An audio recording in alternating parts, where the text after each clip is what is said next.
my class, you know, that I post on YouTube, and it's triggered an argument amongst people in other parts of the world. I have no idea where, and they sound like they're people who are living in their parents' basement and are adults, but they've never left their parents' basement. But they're arguing whether or not fascism was worse than the Stalinist state, and I'm just fascinated by that argument. It's just kind of like fascism worse than communism.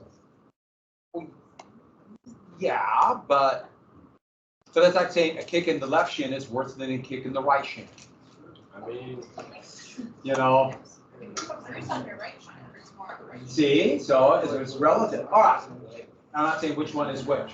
And I mean the monstrous totalitarian state that they call communism. So back to this. So better the communists and the middle class, the people who making enough money or the professionals, they didn't like Hitler and the Nazis per se. For the most part, a lot did, but they didn't like them a lot. But they were fearful of the communism, and they related the socialists to the hyperinflation. That hyperinflation, even though that's not what happened, they just felt that. And so this, I think I mentioned the safe conservative checks. And one thing Hitler took advantage of, people thought he was a dope. And they thought they thought he didn't understand the political system. They thought he was a novice. They thought he was underclass, or there was a lot of social Darwinism involved where the upper class Germans looked down on him. And so he took advantage of this being underestimated.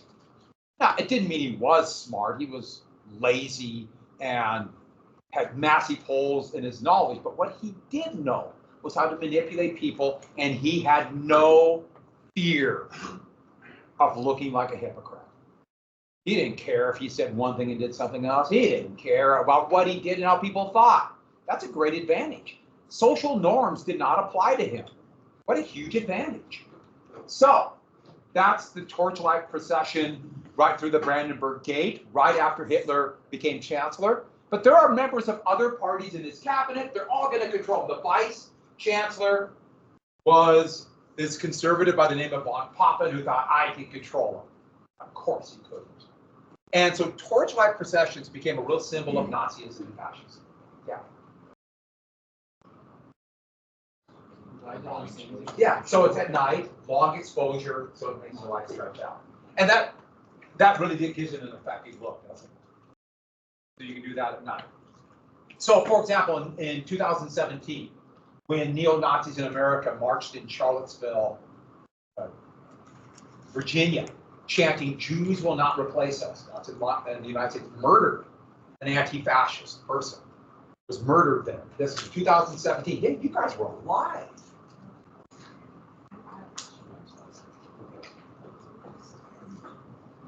Yeah, somebody else was. Yes, but someone else did that in the remark. Okay. Yeah. Sorry about that. So, so this is in the United States. One thing about history, they keep circling around. They were carrying those little tiki torches that they could buy at Home Depot to put around your backyard barbecue, which makes them both comical and terrifying at the same time, because they clearly don't care what idiots they look like. But that happened in 2017 and many other times. So that's the tiki torch thing. But back to this. That's when our president said that there are good people on both sides of that argument. So the Reichstag fire, though, a month later, you have to do the math to figure out who the president was. You were alive. How old were you guys in 2017? 10? Yeah, it's good. So, the Reichstag fire, a month after Hitler took power, the legislature in Germany caught fire. The massive building in Berlin, right next to the Brandenburg Gate. In fact, the Brandenburg Gate's right here. The U.S. Embassy is right here. The Spee River is right there. You feel like you're in Berlin now? The Tiergarten is right here. And caught fire.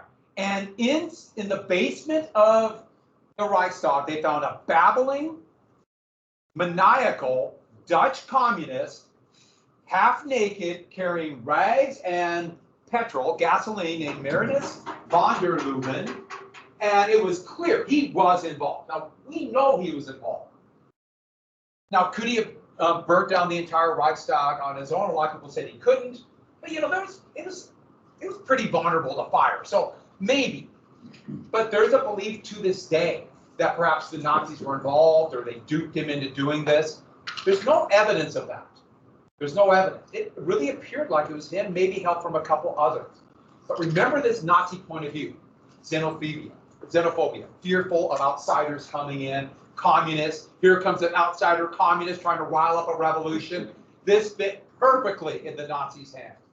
It doesn't really matter if they did it or not. What mattered is they used this disaster as an excuse. In the Weimar Constitution, it was written that the chancellor can take the powers of a dictator and declare a state of emergency. Now, this is supposed to be temporary, but a dictator, what a flaw in the Constitution. And so Hitler took power, implying that we are under attack. Remember the first thing about a totalitarian state: operate under a state of total war because we have enemies, and we now have enemies. The Reichstag is burnt down. Oh, it was so basically there was this Hulk standing. So when they put out the fire, all the floors were there, but it was a gutted out building. And then there would be. They went to the Berlin Opera House and did their legislature for the rest of the World War II. After the war, it was right on the dividing line between East and West. And so it remained this gutted hulk of a building till after Germany reunified. And then they kept the facade. So it has the same front facade and the same dome. But they built another dome over the top of it, and they rebuilt the entire back and the basement. So that's where their legislature is. So if you go there, I highly recommend, but be ready for a long wait. You know how it is. But what did Hitler do? The communists did it. So they banned the Socialist and Communist Party, arrested all the leaders of it for their own personal protection, because the Germans will be so mad they'll rip them apart. So they put them in protective custody. Also banned labor unions, implying that they are involved with the socialists. Remember how the coup in the United States, the Wall Street putsch, they admired the fascists? Why? Labor unions and anti-socialists and anti-labor union. So, state of emergency. The two biggest political parties are gone now. The two biggest opposition parties to the Nazis are gone. They did a quick another election. The Nazis just barely got 50%. Got 50%.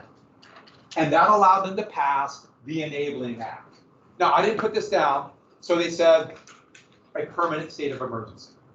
A permanent state of emergency, so Hitler could become, in essence, a dictator. And what did he do to every other political party? Gone. They became a single party state. Here's Hitler's signature on it. That's Hindenburg, the president. He only had about another year left to live.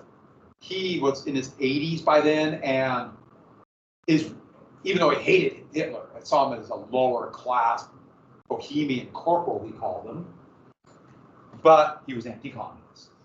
And there he is, there's Hitler at the Opera House announcing this. So here's the thing that they're going to do. The state of emergency will go on until the chancellor says there's no more state of emergency. When will the state of emergency end? Technically, even after he was killed, so it ended on May 7th, 1945. VE Day, Victory in Europe. So that is how long this state of emergency lasted. And here's important to understand with the Enabling Act. Please jot this down. They kept all the trappings of the democracy. So they kept calling him a chancellor. They kept having elections, but there's only, by 1934, there's one party. They still had parliament, the Reichstag. They still voted. They kept all the lingo of the old Constitution, of the Democratic Republic, but it's a dictatorship. And this is important to understand. In modern totalitarian, modern authoritarian dictatorships, They keep all the trappings of whatever democracy or constitution they have. They keep all the names. They keep it all going.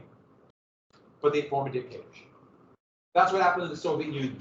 They kept all the lingo of socialism and workers' rights, and they created a monstrous totalitarianism. China still talks about communism, and they're nothing at all like what Marxism was. But they keep all the lingo. They're now a totalitarian monopoly state. And a fun place to visit if you like to be spied on all the time. When my brother would go there for work, he went there for years. And wherever he would go in China, there was always somebody there. Spy. Yeah. Or just wherever it was going to be. They spy on for a while. That person would go off, and there'd be another one. And then another one. And the point is, you never know who's a real spy and who's a guy just standing there. And then they didn't pay him all his money, and they're holding it in the bank saying, you have to come here and get it. He doesn't want to go back. It's a lot of money. But China, should we go visit? Tell me how it's like. Tell me what it's like. It's a monstrous state. So, immediately after this, in fact, this happened right after the state of emergency. They created the first prisons called concentration camps for political prisoners. So there you have union leaders, the socialists, but also all the so-called, what we see, liberals, those who want democracy, those who believe in civil rights, equal rights, the opposition party leaders, all that, we're going to go into these concentration camps. These are horrific prisons. They took the measurements, the specs of the horse stables for the German army and used those for the barracks they would build. And these are prisoners being marched in. The uniform, the white stripes, will be adopted in 1934. And you'll see this is ersatz, meaning a temporary one. They just put this, it's kind of similar color, but left them in the suit because they're out of uniforms. And that's concentration camps. Now, let's see if we remember, way back when, where did the concentration camps start, the term? Cuba, who did it? What country?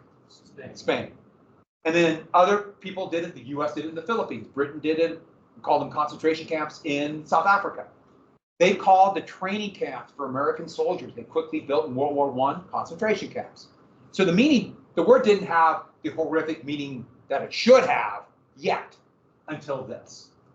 And they started, the first one was at Dachau near Munich. There was an old munitions factory, so a big, massive building. So they used this big, massive building there. Now it's a museum, where that building is. But then they built barracks around it. All men, all political prisoners for the entire war. Dachau. And this is the sign for one of the gates coming in, the cruel joke in the concentration camps. Hey, they put people in there for protective custody, or they might be sentenced for a crime like regular criminals or for whatever it might be. They might be in there for 6 months, a year, or for life. That term, there was, excuse me, gotta get a drink. Horrific prison. Anybody know what Arbeit macht frei means? Arbeit macht frei. Work will make you free, work will set you free. The cruel joke. And every concentration camp they have that. So that was the only picture. I took a bunch of pictures, and my camera kept focusing on the things behind me. So I got one to work. All of you probably try to do that, take a picture and it focuses on the thing behind it. Yep. And this is the monument outside of this is the old arms factory right here. So it was a camp from 33 to 45, and then used as a refugee camp for the next decade, because there's so many millions of refugees across Europe. This represents the electrified fence, and you see the legs, arms. This is to signify the people in the camp, hopeless, especially those with life sentence, basically sent there to die in hell we can't even comprehend. So they took their own lives by jumping into the electrified fence. And so that's the symbol of, or the symbol, or a very fitting monument towards what happened there to remember. If you get to Munich, go. It's Now there's going to be over 1,000 camps and sub-camps eventually. The Dachau's the first.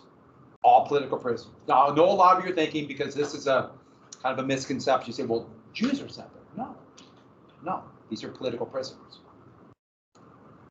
That did not happen to Jews unless they were a communist or a political leader. These were political prisoners. Something else is going to happen to Jews. So a plebiscite. So immediately they start having elections pretty soon, just be for one candidate. So I like, here are one party. It's the National Socialists. Yes or no? And there's not even a no. It's just vote here. Nobody did. This one is for Hitler. This is now not even Nazis anymore, just Hitler. Yeah! He would win like 99% of the vote. No way! He did better than Putin. Well, it's a little more complex than saying he was really popular, but Hitler really turned Germany around in people's attitudes. Now, what was happening was monstrous, but a lot of it was out of sight. They had gone through the Depression and the years of disillusionment during the war, and they felt like Germany was getting better. But a couple things are happening. First off, this is the Nazi thugs. They're private army, not directly controlled by Hitler. It's kind of complex, like party control. They're originally called the Sports Battalion, but eventually they would be kicked the name of the SA. And technically this means assault division, but we would say in English stormtroopers. Remember, the stormtroopers were those specially trained troops that the Germans used in World War I. They wore brown uniforms. They got a bunch of cheap brown uniforms that were supposed to go to the German colonies, but World War I got in the way. So they called them brown shirts. And a lot of times you see a color picture of Hitler, he's wearing a tannish brown uniform. That's why. They just got cheap uniforms. And these were the thugs who would battle the communists on the streets, or trash Jewish-owned stores, or beat German Jews in the street. And there were over 300,000 of them by the time Hitler took power. In fact, they began to threaten their leader, Ernst Röhm, that he wanted to take over the army. The army was getting very mad. And Hitler thought they were getting too much power. Hitler is looking at this saying, I'm the leader. My first threat are not outside people. My biggest threat are members of my own party that might try to overthrow me. Those are my biggest threat. And so Hitler would order, basically call that they have been infiltrated by communists, and we're jumping right to here. It's called the Night of the Long, I don't know why this thing happened, there we go, knives. The Night of the Long Knives, where they destroyed the leadership of the SA. 1934, destroyed them. And Hitler personally led the attack on Ernst Röhm, the head, and held a gun to him. They were immediately, promptly executed, and the SA and any threat within the party was eliminated. And someone to the east was watching this, thinking, that's a really good idea. And that would lead to Stalin's purge, where he would do very similar, but more. Killing many of the old Bolsheviks and killing or arresting 2/3 of his officers in the Red Army, getting rid of any threat. So that's Ernst Röhm, the head, and that's when Hitler would have executed. That's actually before he became chancellor. Here's a British cartoon showing the SI's own men. I'm saying his prisoner, and here and Hitler with the gun to him. This is only Norse god, that had the Germanic god, that whole German culture thing I told you about. So, his own private guard that Hitler had full control was called the Standstaffel SS. It just basically means special detachment, but it soon became his personal guard. And eventually this would grow to be hundreds of thousands. They'd be the concentration camp guards, and the Waffen SS were soldiers. And they would become the most fanatical Nazi soldiers, not the best, but fanatics, fight to the end. And soon, because Hitler had more control, they get better weapons than the regular German army. At first, they all had to be blonde-haired, blue-eyed, and over 6 feet tall. but eventually in, literally. And they're that desperate. The SS then would become the most infamous of the Nazi soldiers, and they would all have their blood typed tattoo right here if they're wounded. And so when the Soviets were pushing into Poland, and especially when they took Germany, and they're taking prisoners, the German army is collapsing, they would make every German soldier pull up their sleeves, and they looked at that tattoo. What would happen to them if they got that tattoo? They immediately killed them. They did not take the SS soldiers. So Heinrich Himmler was their leader, and Himmler he had been ingrained in this fake German sciencey Aryan stuff long before National Socialism. He was taught this by a guy named Ernst Haeckel before early World War I. Here's Himmler right here, and this horrible toady would be the man outside of Hitler most responsible for the final solution and the concentration camps. It's sociopath is not strong enough.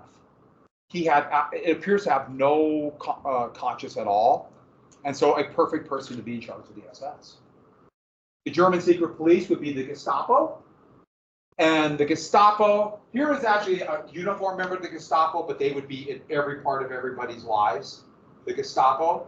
So that's a uniform one with a Berlin police, actual just regular Berlin police officer. The uniform's green. That one's a brown shirt. This is the SS headquarters in Berlin that was destroyed in bombing in World War II. And after the wall came down and Germany was reunified, they turned this into one of the best museums I've ever been to, called the Topography of Terror. Because all that's left is the basement. And in the basement were the cells, where they would take prisoners to get confessions. You know what I mean by that. And you notice I did not say the truth or information. I said confessions, meaning what's going to happen to them. They would be brutally tortured until they told their torturer what the torturers wanted to hear. Torture always works. It doesn't get you the truth, ever, almost never, but it is confessions. You'll agree to anything, and that's what happened. If you get a chance to go to Berlin, there's so many great things to do. So many great places to go around the world. I mean, a lot of you still want to really experience Great Falls, right? Spend a few weeks there. But if you get a chance to Berlin, that's one of the best things I went to in Berlin. It's unreal. So, but the big thing Hitler did, he didn't. Oh yeah, sure, there's secret police, there were some restrictions. But for most Germans, unemployed, desperate, and afraid, they began a massive public works programs. They built roads and bridges. Here's the old Luftwaffe headquarters, which is now a school, this massive granite building. It's granite, so it survived the bombing, so it's still there. He built this huge Nazi headquarters in Munich, which is now an art school. Because it's granite, it survived the war. And here are construction battalions, and instead of rifles, they marched with shovels. But the highway system, the Autobahn, as we mentioned before, public works. So he realized, I have to get people back to work with paychecks, get demand up, because he needs to be popular. He's a dictator and he could be overthrown. The army doesn't really trust him yet. What do we call this kind of economics? He adopted Keynesian economics. Not 100%, and he didn't like that whole other element of Keynesian economics, democracy, but built. The unemployment rate plunged, and soon Hitler became incredibly popular. And so there, Hitler's giving the Bellamy salute to truckloads of workers on the Autobahn. There's Hitler. Here's Hitler doing the "I'm a worker," for the camera, and then as soon as that picture was taken, he went back home. Hitler was shockingly lazy. Which, he wouldn't do anything. Hang around and complain. That's really kind of interesting. Stalin, on the other hand, would work 20-hour days. So you can have all kinds of authoritarian dictators. And so there's Hitler. See, isn't that pleasant? See Hitler going down? You want to see my favorite picture of the Autobahn? I showed this to you guys as special topics. Do you remember? Maybe. I don't know. Now what?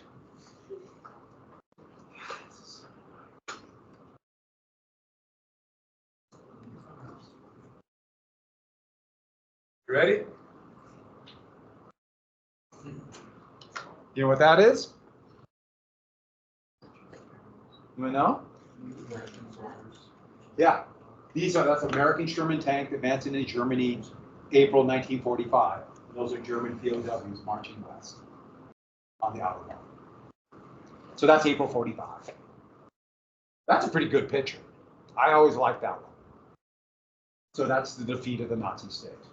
The Allies are. And so, to try to make the lives of regular Germans better, they created a people's car for them that could be cheap. Basically, they would buy stamps, and every time they buy a stamp, it would pay off their car. And so when the stamp book is complete, they paid off the car. They would get the car, so it would be an installment program. Cheap, efficient, well-made, quality cars that every German could afford to buy. That was still pretty rare in the United States. Or really rare in Germany. It was a little more in the United States. There's Hitler approving this model, convertible version of the version. There's one for the People's Wagon. What's People's Wagon? What's that in German? Volkswagen. Yeah, and so Hitler, that's where Volkswagen comes from. And it's the People's Wagon, so every German could afford it. And if you ever seen a Volkswagen Beetle, that's the car that Hitler personally approved. And after the war, they had all these machine tools that were geared to make this, that they had set aside because of the war. So machine tools in the factories, in the Ruhr, especially in Dusseldorf. And they took these factories, these tools, and started making these cars after World War II. The exact model that Hitler approved, because Germany needed to export stuff after the war, West Germany. And that became kind of a kitschy car to get. It was cheaper, had better gas mileage than the behemoths the United States had. And so it became kind of almost like a cult favorite in the United States in the 70s, or 60s, 70s, and 70s. Until they finally quit making it because they are shockingly dangerous. They call it their accordions. They have a head-on collision, the car just goes. Wow. Right? Yeah, the trunk is in the front. The engine's in the back. And there's no weight in front to protect you. And back then, all cars were rear wheel drive. All cars. All cars were like that till the 80s. Now they're all front wheel, but it wasn't like that. So, with that, unemployment tanked. Here's unemployment down, economic recovery, not huge. A lot of it was German propaganda. There are a lot of problems with the German economy. But the big thing is they did not do what a lot of people believe, like immediately start rearming and building tanks. He pushed against Versailles, and they did some civilian planes that could be altered, but they didn't openly do it. He had to rebuild the economy and make himself popular. Hitler would become the most popular leader Germany had ever had, and probably will ever have. Because most of the repression seemed like it was outside, it's not affecting me, it's outside of my life. Not realizing what would happen. They're fighting against Versailles. They said they won't pay reparations anymore. We're going to make Germany into a powerful country again. The First Reich was the Holy Roman Empire under Otto the Great and went on for years. The Second Reich, the German Empire in 1871 to the end of World War I. And then the Third Reich will be the new German Empire. And so propaganda everywhere. And the big thing is start indoctrinating them young. In schools, kids would be taught Nazi propaganda and be rewarded for it. Great way to indoctrinate. So that's Hitler Youth. And you notice generic boy, but there's Hitler with his perfect Aryan face, right? And what are women supposed to do? Have lots of children. Lots and lots of children. And so, decadent art, for example, the new Impressionism, Post-Impression, and its abstract art will be burnt and destroyed. But not just that art, the motion picture industry in Berlin died. They,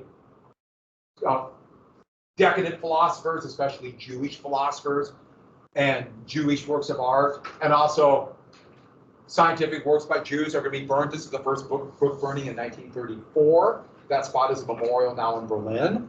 Here is a look at the decadent art Nazis going through this abstract art. Actually, it's post-impressionism, which is my favorite kind of art. And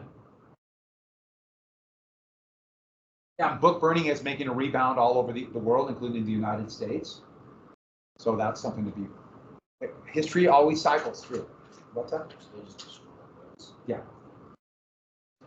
Which one? This or the art? No, the art. You know what they did with the art? They gave it to prominent Nazis, and they stashed it thinking they could sell it later on. Oh yeah, these guys are just greedy, vile.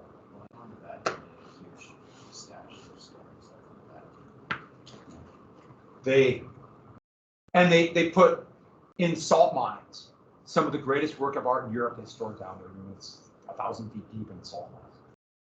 So, but the big target more and more would be Jews. Every year, the attack on German Jews, which was less than 1% of the population, grew more and more. And so here, these horrible caricatures shown about the dangers of the Jews. Their Stürmer newspaper, page after page, would be about anger against Jews. This horrible caricature would be everywhere about Jews, and you still see it in the same style in anti-Semitic papers and publications to this day. And more, as every year, more happen, more attacks.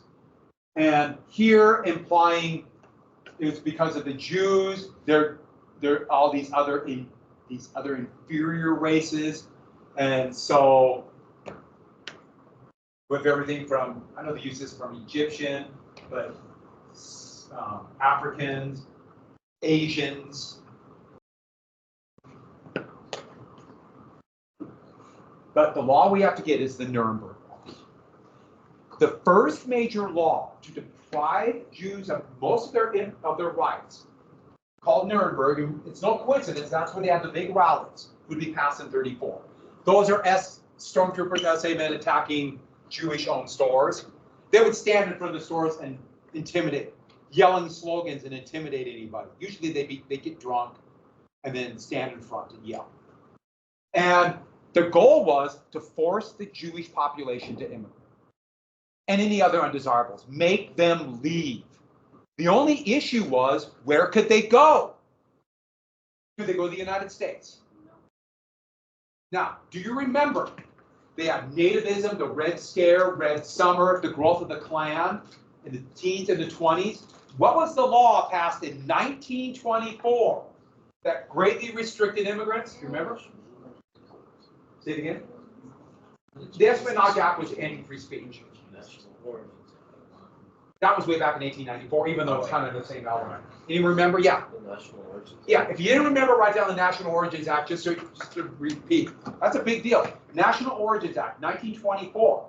It basically said it restricted immigrants and only a small group. Remember, they divided everything into races. Here, kind of Northern and Western Europe. So Slavs, Italians, Irish, everybody from Africa and Asia, and Jews were restricted to almost nothing. Just a few German Jews were allowed in. Very famous ones, like the most famous scientist in the world. Albert Einstein was allowed in. And all the rest of Western Europe, same deal. A few German Jews. Most of them into Poland. And in this strange quirk, what's going to happen? Jews who stayed in Germany probably had a better chance of surviving than the Jews who went to Poland.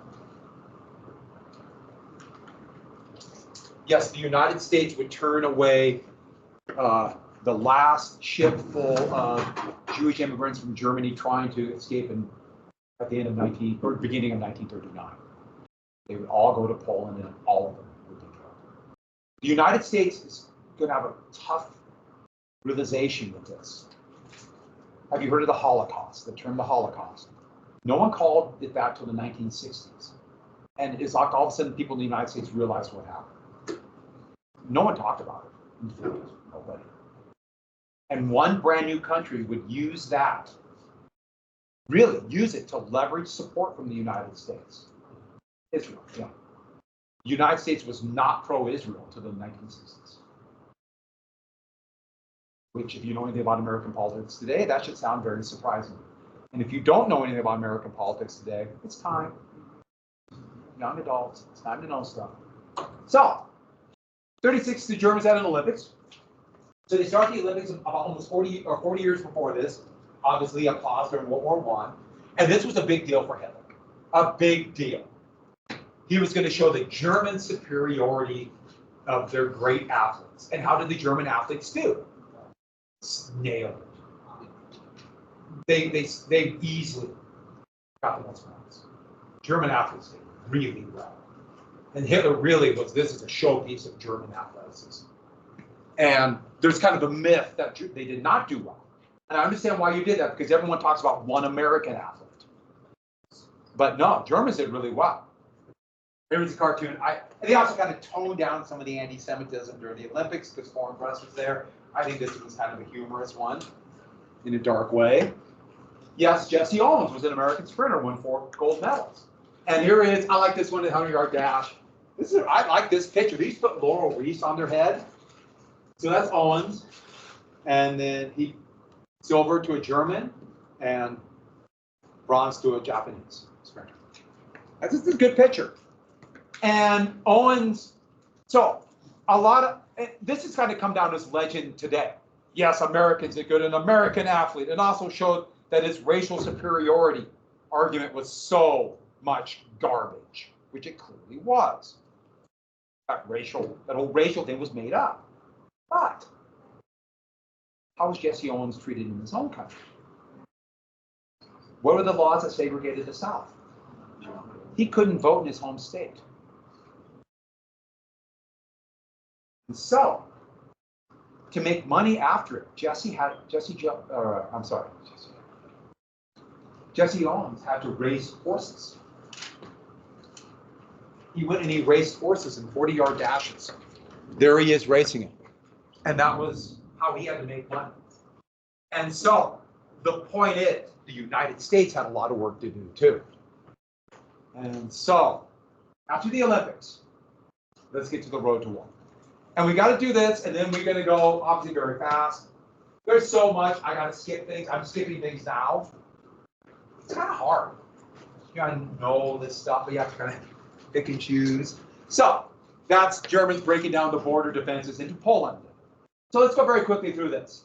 There's Germany, as they saw it, surrounded by enemies. And Versailles wouldn't let them have weapons. Remember that weak League of Nations. The U.S. had not joined. Here's not members. And the thought was with collective security, they could stop war. But there were 2 international agreements that were trying to somehow limit the arms race. There were a number of agreements in the 1920s. The 2 we might have to know, they're important to know, but these have been on the AP exam. One is the Washington Naval Conference. And that was going to limit capital ships, aka battleships.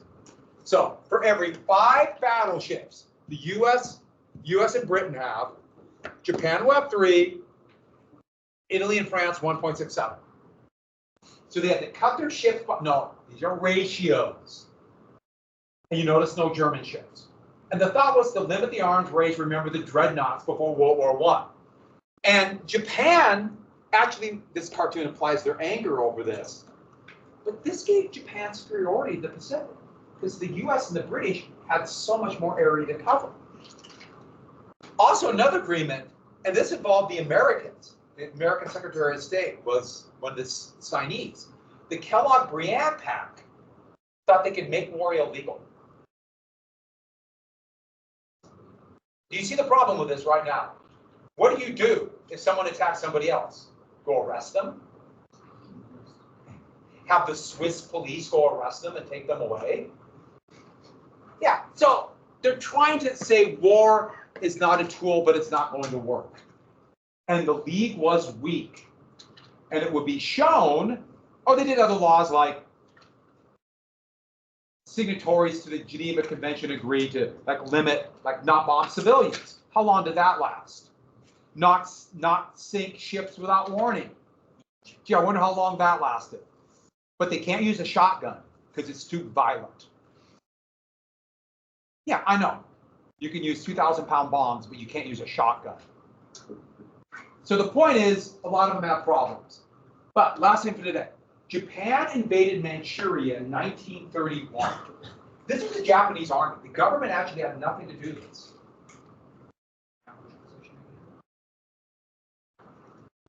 1931. The army did it on their own. Japan had colonized Korea 40 years before this, and they kind of jointly occupied Manchuria. They renamed it, they made another kingdom called Manchukuo. But the League of Nations could do nothing. China's in the middle of a horrible civil war. And in 37, they attacked the rest of China. And the League did nothing. By the way, this ended civilian government in Japan. They were devastated by the Depression. And they thought, we have to get our own resources. And Manchuria had iron and coal and nickel, all the things necessary for steel. They really needed oil. I wonder if that's going to lead to another. Nothing to see. But 1936, Italy invaded Ethiopia. 35 and 36, Italy invaded Ethiopia. You might see it sometimes as Abyssinia, the last of 2 independent countries in Africa. There's Italian troops marching in front of the newly put up Mussolini poster. They brutally attacked him, including using poison gas against the ill-equipped Ethiopian army. What did the League do? This is a clever cartoon showing France and Britain, 2 caricatures for them, scolding Mussolini, but doing nothing. So, who might be watching this saying, they're not going to enforce the League of Nations, or sorry, the Treaty of Versailles. Could be any dictator. So on that other chart I gave you on World War II, please be going through it. And what do you get? What do you have to do to get extra credit for the vigilante parade? And then you have to make a small 2-scale model of your float. Take a picture. If you're not in the parade, well, we might be doing something on that Thursday. If I bring the whole thing in, yeah, I could bring the truck down and face it. Let's do it. What do you make it? I'm not sure yet. So I'm trying to figure it out. And don't pick one of the boneheaded ones like boxing or bakeries. You'll never win. They never win. No one, trust me, they don't vote for them. They're terrible floats. Only bozos pick those. I think we ended up on a Unabomber float. I think that is the adventure I ended up. You're not going to win. Yeah, no, there is no way we win. But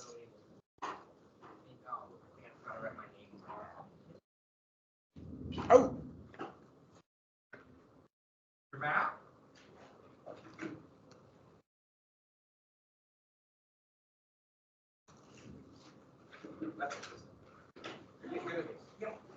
I'm just waiting. Always waiting. So slow. So slow. I feel your pain. Have a good weekend. Thank It's supposed to be in the 70s and then snow next week. Oh, yeah. Bye, Mr. Partridge.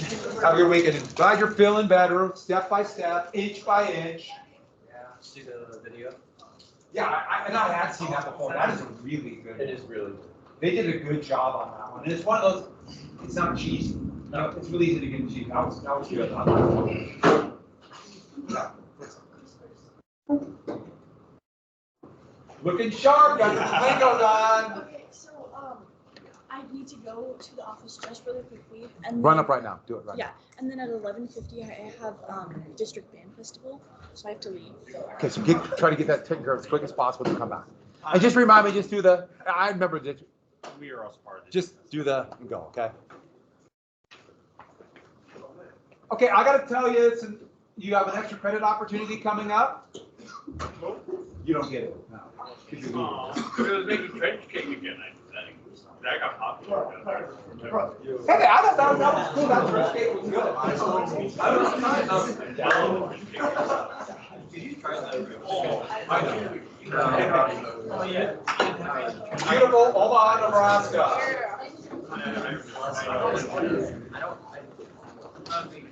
So, does it have to be in an envelope? Right? You're supposed to scan it. Let me sign it. I have ripped out my mind and Oh. My body wants it to be lunchtime. I like how you have it looks like not a light coat and shorts on. See, that's the dedication to Flamingo Friday. I appreciate it. Okay. I am so used already after 2 days of it. I am used to having lunch with math. It's amazing how fast you adapted. Who's hungry now that we don't have lunch? After 2 days of third period after lunch. Now I'm always hungry. I'm on a 48,000 calorie a day diet. Trying to get up to 400 pounds by next Thursday. And then my plan is to go on a 20 calorie a day diet and then lose it all. Just to show I can do it.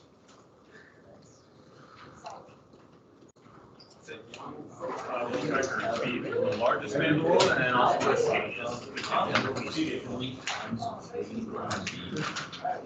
And so with that, everybody, let's go take your notes out. I have graded a lot of your short answer questions, and you're doing very well on them for the most part. There's a couple of you, and I'll talk to you about it Monday. You had no idea what you were doing. Good. And let me know if there's any. I wrote it. I tried to get a few facts in there about it, but and I did proofread it, but it's very restricted. I know what I'm doing, right? That's what I see. I'm really bad. I think everyone's doing this. All right. Really fast, everybody. A couple things. First off, number one. Remember this review packet I gave you. You have to have the first 6 pages done. If you are not taking the AP exam, I'm posting what you have to have done on. And I know I should have put that in there, but I didn't think about it, so I already printed it, and it was kind of too late. And so, I'll post what it is. So I post a copy of this, and about half of the ones are highlighted, that's the ones you have to have. So I posted the copy, you just go find that, and either you can do one of two things. If you're not taking it, you can just check them off, or print the one I posted, and then just give me this copy back. Sound good for everybody? If you're not taking the AP exam. If you're taking it, you got to get the first 6 pages. And secondly, everybody has to have page 11. Everybody, page 11.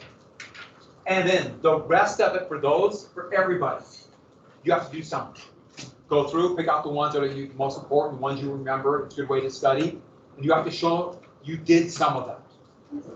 And you decide how much. If it's really good review, but you decide what you need to review. And I'll give you credit for that, and you can do well. If you don't do any of those pages, you can't get it out. But if you do some, and I can see you worked on it, sound good for everybody? And I know I'm leaving that kind of open. I just want to see that you did some. And then when we do reviews, when I do reviews, I will go through, and it's amazing how many we can go through the novel. And I'll go through, you just ask me questions, and I'll draw out what I think is the most important things about it. It's a really effective review. It helps a lot. Now you notice why not the last few pages, because they're the freshest in your memory. So I'm not as worried about those. But I'm really worried. That's so much. You know, your other classes, you go back to the 1800s. But it's there somewhere in your brain, in the scary, deep, terrifying recesses of your mind. Next, have you heard of the Vigilante Parade?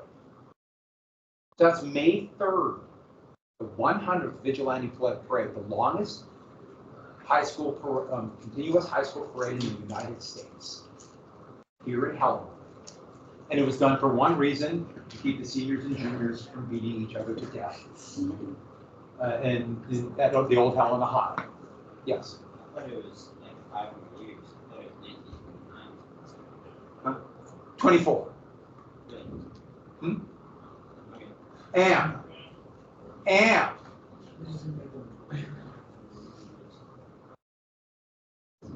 if you are in the parade, so if you are, okay, not band, but no, band and cadets are marching, but also if you work on a float and send me a picture. So for the band and cadets, you gotta send me like, you're like getting ready to march, take a quick picture, send it to me. Or if you work on or if you're on a float and you're working on it on Thursday, I'll give you some extra credit. Not a huge amount, but I'll give you extra credit. It's a fun thing to do, and I want you to do it. I know you love, you're working on it, and let me give you some advice. If you are thinking about doing a float, the price is big. It's kind of shocking how much money comes sloshing in. Don't do the ones everyone else does, because they never work. And especially the bakery one. The judges just hate those. The boxing one, the judges just despise. Because they're just yahoos. And also the same one, most of the sports ones, they don't really like. I'm not saying don't do it, but if you want to win, don't do those. You pick one that's a little bit more obscure, those are the ones who win. And the prizes are big. I'm not kidding. It's kind of surprising how much stuff people donate. And I know you want to have fun, but it'd be also cool to win, yeah. So how about like a World War? There's a lot of World War II stuff on there. Someone is doing a World War II one, yeah.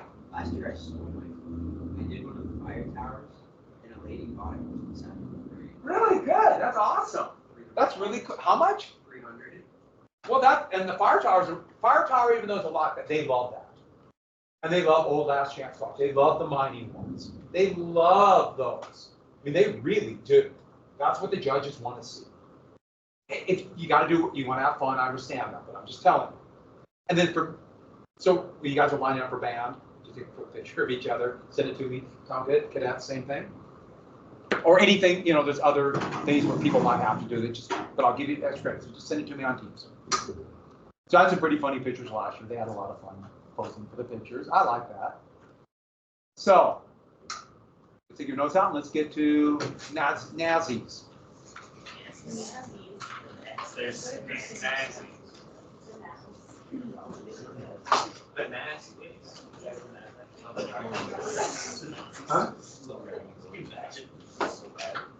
That all came, there was a movie, one of the greatest dark comedy, satire on the Cold War ever made. It's called Dr. Strangelove, or How I Learned to Stop Worrying and Love the Bomb. Huh? Yes, it's Kubrick's, I think it's best. By far. And the main character says Nazis. Well, you're all those Nazis you killed in World War II. Yeah, so that's why Inglourious Basterds. Because Quentin Tarantino is the student of the movies. So, where do we finish it? What is the living space? What's the term for living space? Yeah, Laban's wrong. And where is this living space? Basically, what two countries? Poland and the Soviets. And what was Hitler's title he gave himself as the leader? Der Führer. Der Führer. Der proper noun. Der Führer. The leader. El Duce was Mussolini, and El Supremo was Franco. Did I tell you what Stalin was? The boss. That's what he liked to be called. Like he was a gangster. And, I think we're still filming this. Everyone say goodbye to the camera. Sorry for this wonderful pleasant picture. I have a couple pictures of concentration camps on this screen.